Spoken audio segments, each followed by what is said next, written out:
So Lamont Roach recently said once he's finished with Pitbull Cruz at 140, he's going back down to 135 and he wants to fight Shakur Stevenson. Now, Shakur Stevenson, of course, in my opinion, is probably the best fighter in the world at 135 right now.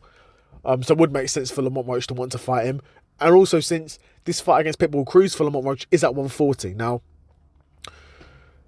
Lamont Roach isn't a 140-pound fighter.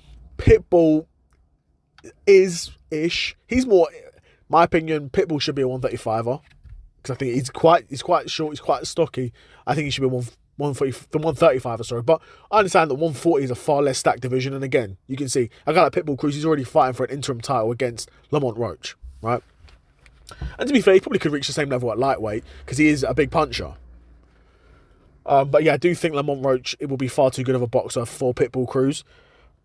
You have got the thing with Pitbull Cruz where he's going to throw a lot of shots. He's going to be a lot more volume than Gervonta Davis, even though he's not going to be same amount of power punch for punch. That's not going to be the case. But he's going to be more volume as well. Whereas Lamont Roach was able to effectively counter Gervonta Davis because Gervonta Davis wasn't really throwing combinations. He was really trying to pot shot and try and land one big shot, which against lesser boxers has worked. But Lamont Roach is a good boxer, so it's not going to work. You need to bring more to the table than just a big punch. Because when you can't land that big punch, what are you going to do? And Gervonta Davis didn't do much, and he deserved to lose that fight, but he didn't. But that's another thing. But again, like I said, I know boxing math rarely works, but Tank beat Pitbull.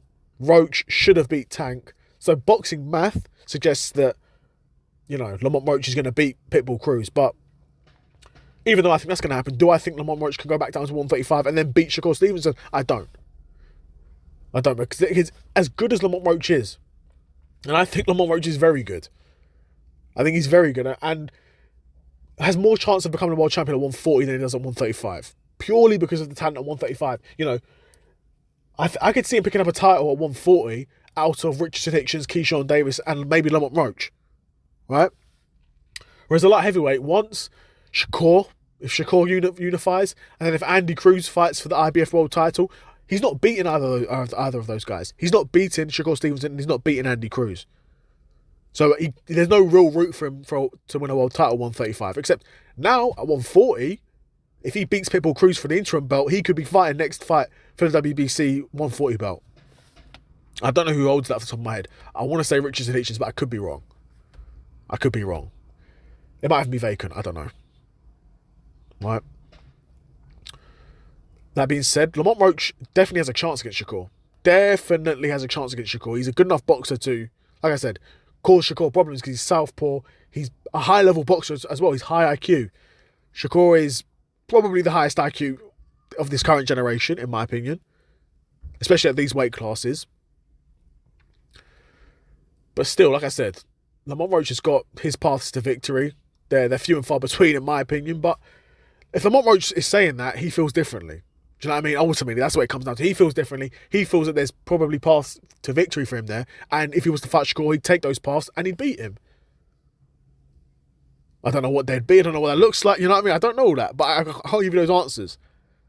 But I can tell you that I do think that Lamont Roach wouldn't be able to beat Shakur Stevenson if they were to fight at 135. That's my opinion. But yeah, I'd be super curious to know what you guys think of that.